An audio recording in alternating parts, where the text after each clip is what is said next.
on permet avec DataRobot de juger du biais et de l'équité des modèles de machine learning, et cela de façon complètement automatisée. Vous verrez qu'on peut aussi déterminer quelles sont les sources à l'origine d'un éventuel problème. Ça aide à prendre en amont toutes les actions nécessaires pour avoir des prédictions dites éthiques en sortie. Alors, dans le cadre de cette démo de DataRobot, on imagine faire partie d'un service de ressources humaines en charge du recrutement dans une grande entreprise, et on veut mettre en place un modèle qui permet de filtrer les CV, qui permet d'établir une shortlist de CV qui correspondent le mieux aux différents postes qui sont ouverts. C'est ce qu'on appelle du matching. L'intérêt de ce modèle, c'est de gagner un temps précieux à ne pas étudier chaque CV et de faire passer des entretiens aux profils qui en valent vraiment la peine, quoi. Et bien entendu, on souhaite le faire de façon parfaitement éthique. On sait que potentiellement, deux communautés pourraient être désavantagées, les femmes et les plus de 40 ans, et on le souhaite vraiment pas. Enfin, surtout pas moi, j'ai 46 ans. Il faut bien comprendre que ce ne sont pas les modèles qui créent ces biais, seulement ils l'apprennent des hommes, ils répètent simplement ce qu'ils ont observé, qui n'était parfois pas correct d'un point de vue éthique. Alors, ici, c'est la page d'accueil de DataRobot. On peut partir à partir de cette page pour uploader un jeu de données qui va servir à entraîner des modèles de machine learning. Le jeu de données que je vais utiliser, c'est un jeu de données historique. Ce sont donc des observations. Pour plusieurs postes ouverts, on sait quels sont les candidats qui ont été embauchés et ceux qui ne l'ont pas été.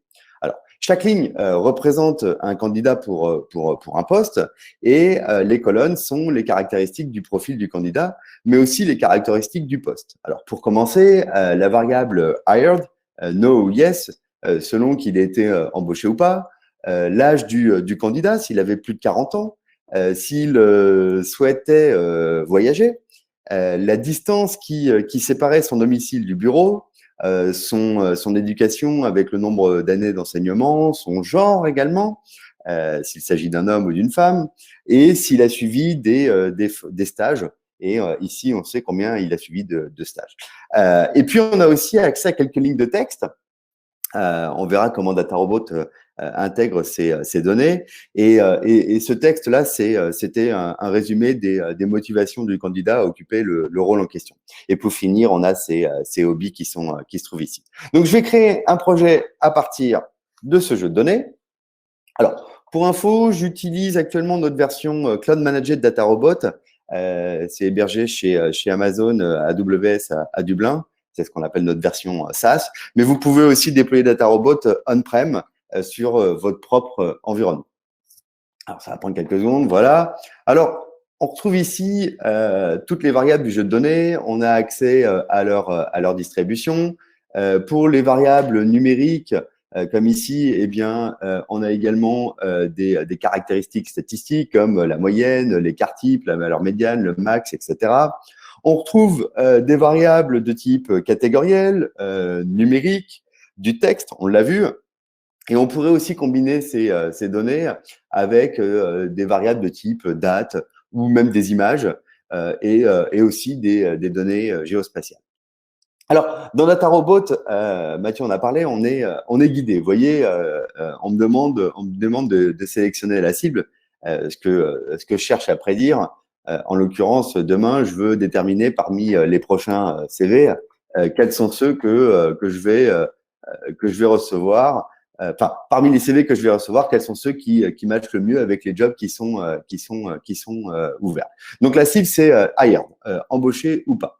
J'ai majoritairement des personnes qui n'ont pas été retenues, en espérant que ce ne soit pas principalement les plus de 40 ans et les femmes. On voit qu'il s'agit d'un problème de classification, en l'occurrence de classification binaire, puisqu'ici j'ai deux possibilités, oui ou non. Mais on traite aussi du multiclasse dans DataRobot jusqu'à 100 classes. On fait des régressions, c'est-à-dire avec une valeur numérique en sortie, comme par exemple prédire le salaire que je dois proposer à ce candidat pour qu'il accepte notre proposition.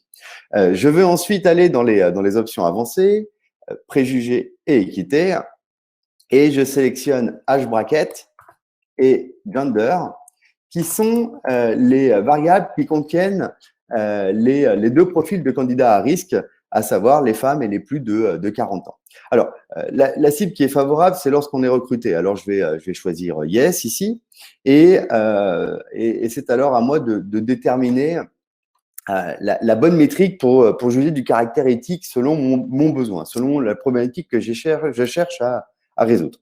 Ici, je veux respecter une certaine parité proportionnelle. Je veux qu'en pourcentage, parmi les candidats, autant de femmes soient retenues que d'hommes. Autant de plus de 40 ans que de moins de 40 ans soient retenus également. À parité égale, ça signifie qu'en nombre, cette fois-ci, et plus en pourcentage, autant de femmes que d'hommes sont retenues. Et pareil pour les plus de 40 ans. Je vais prendre l'exemple de la parité homme-femme au gouvernement. Il y a peut-être, je dis bien, moins de candidates ministres, mais à l'arrivée, c'est du 50-50.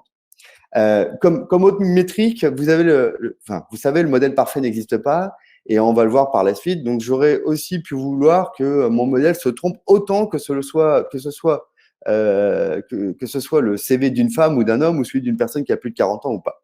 Bon, je vais choisir la parité proportionnelle et définir un seuil à 0,8 qui se fait de façon courante.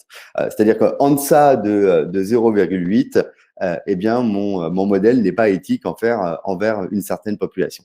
Et j'appuie sur, au départ, Start en anglais pour lancer la création des modèles. Alors, dans un premier temps, il y a une analyse exploratoire plus poussée du jeu de données qui est faite. Ensuite, DataRobot va sélectionner les modèles qui conviennent. Alors, selon la nature du problème, ici, il s'agit d'un problème de classification binaire, on l'a vu, et puis selon les caractéristiques du jeu de données comme sa taille et la nature des variables qui le composent. On aura, par exemple, pas les mêmes modèles selon qu'il y ait des images ou pas dans les données. Alors, je vais augmenter ici le nombre de workers. Je passe à 20. Alors, quand j'augmente le nombre de workers ici jusque 20, et on va le voir, je peux avoir jusqu'à 20 modèles, on le voit ici, qui vont être entraînés en parallèle. C'est le principe même de l'AutoML et ce qui permet de traiter des projets d'IA, je dirais, plus rapidement. Alors, les meilleurs modèles issus les modèles qui sont parmi ceux-là sont les meilleurs modèles issus des librairies open source dont sont familiers les data scientists. Alors, on peut avoir du XGBoost, du LGBM, du TensorFlow Keras, des modèles Python. On va ensuite les classer dans ce qu'on appelle le leaderboard, l'onglet modèle qui se trouve ici, j'appuie dessus.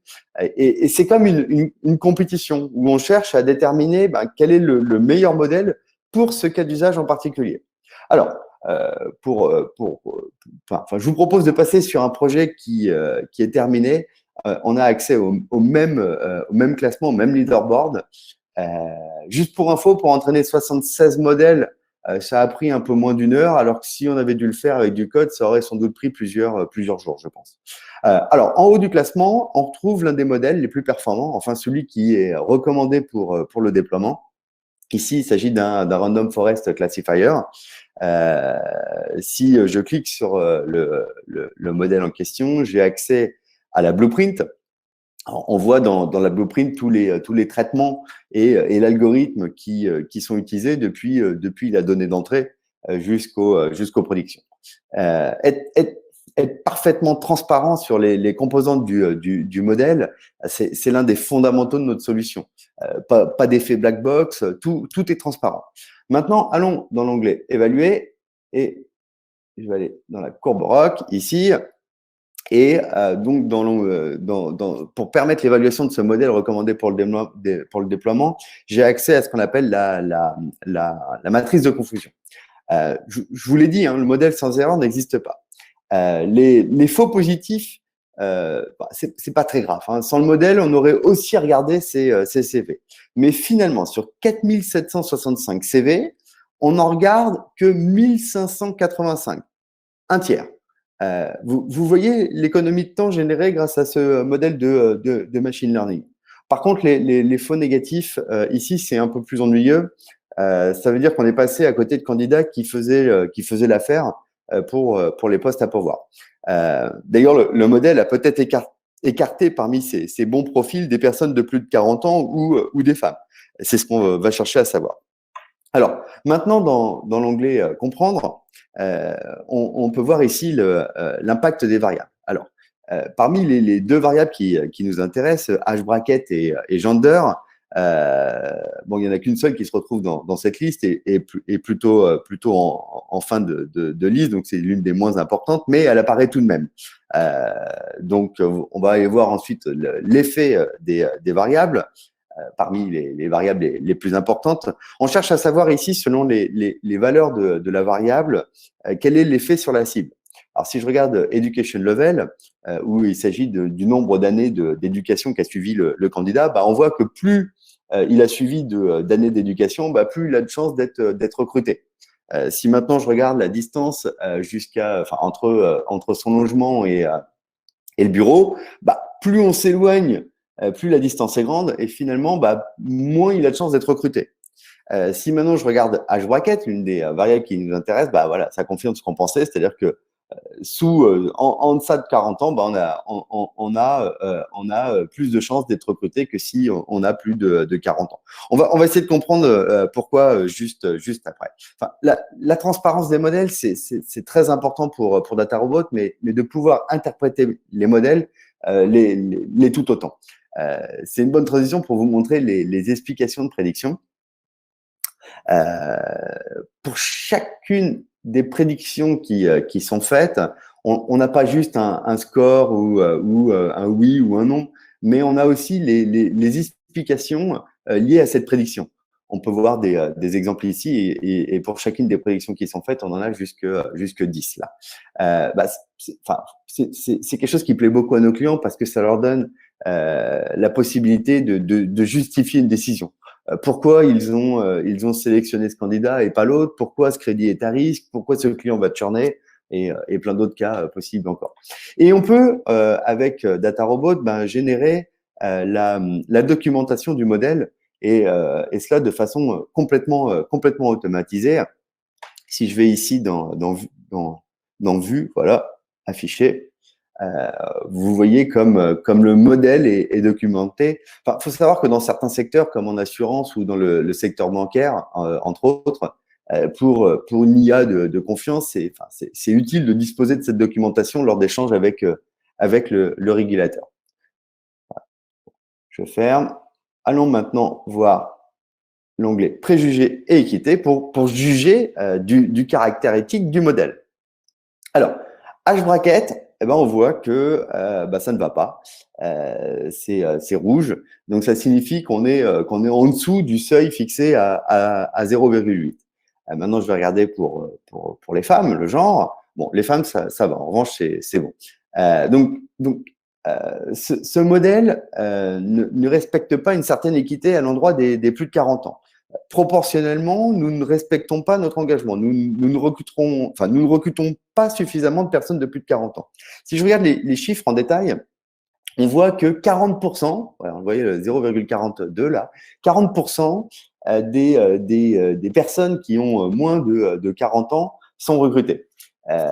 Si je considère ce seuil fixé à 0,8, ça veut dire que j'autorise, je peux pas avoir moins de 32% de personnes qui ont plus de 40 ans qui sont recrutées. Et quand je clique dessus, je vois que je suis en deçà, j'ai 0,29.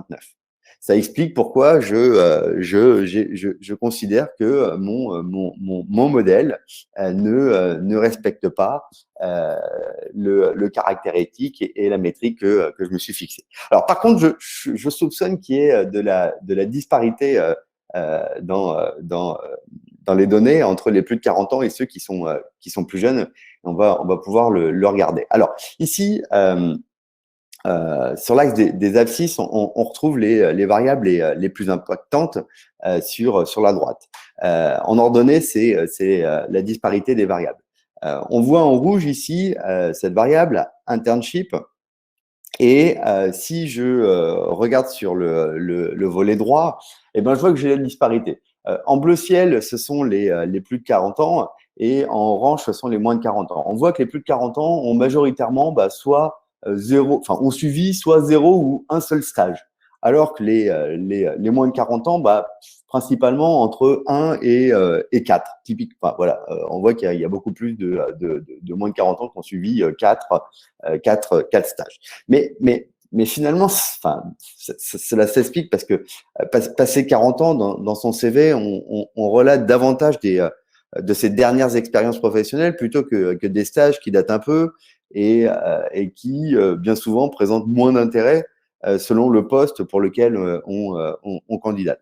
On peut revenir sur l'effet des variables qu'on a pu voir avant. Et si on regarde internship, eh bien, on voit que plus le candidat effectue de stage, eh bien, plus il a de chances effectivement d'être sélectionné. Alors, les 40 ans enfin, les plus de 40 ans qui pourraient ne pas le mentionner, enfin, pas mentionner ces stages, pour les raisons que je viens d'évoquer, bah, sont finalement pénalisés par ce modèle. Alors, pour, pour éviter ce biais, et on pourrait en discuter, mais on pourrait, par exemple, ne pas tenir compte de la variable internship, ou alors la pondérer en amont dans les données, ou alors préciser sur la page où le candidat dépose son CV bah, qu'il est important de mentionner le nombre de stages qu'il a suivis et préciser aussi le descriptif de ces stages. Alors, pour terminer cette démo, je vous propose d'aller voir la page préjugés et précision pour comparer tous les modèles qu'on a entraînés selon le biais qu'ils génèrent et leur performance. Alors, on a le score d'équité ici en abscisse et la performance du modèle en ordonnée. L'idéal, c'est d'avoir des modèles tout en bas à gauche. Enfin, c'est malheureusement pas notre cas ici. Sinon, l'étape qui suit, c'est la mise en prod du modèle. Et bon, je n'aurai pas l'occasion de vous le montrer, mais je peux vous dire que c'est très simple avec DataRobot. Cela se fait en seulement quelques clics. Et ce visuel peut être très utile pour choisir justement bah, le modèle à mettre en prod qui présente le meilleur compromis équité-performance. Voilà, c'est la fin de cette démonstration sur comment tester l'équité de votre modèle lors de sa création avec DataRobot et je vous remercie pour votre attention.